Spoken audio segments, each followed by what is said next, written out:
Abnormalities of cardiac rhythm, arrhythmias, may compromise cardiac output or induce cardiac ischemia.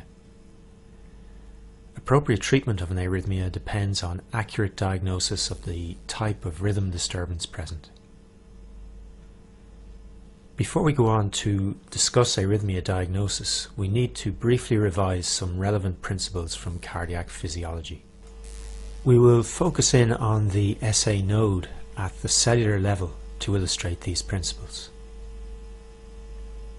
As demonstrated by the cell center field, all cells of the cardiac conducting system and myocardium maintain a gradient of electrical charge across their membranes, with the extracellular fluid demonstrating a positive charge relative to the intracellular compartment. This polarization of the cell membrane is an energy-dependent process.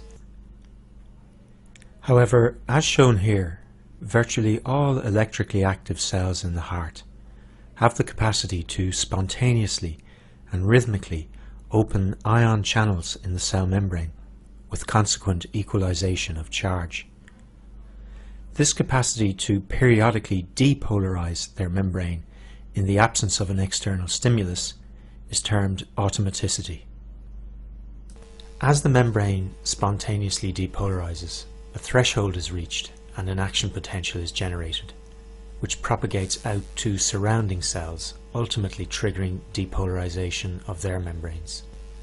In this way, once one region depolarizes, a wave of depolarization spreading through the entire organ is generated. Within the myocardium, depolarization spreads from cell to cell at a rate of approximately 0.5 meters per second. However, within the components of the ventricular conducting system, the velocity of conduction of depolarization is more rapid, between 4 and 8 times higher than that of muscle. This difference in conduction velocities between myocardium and the specialized ventricular conducting system is central to understanding the ECG analysis of arrhythmias.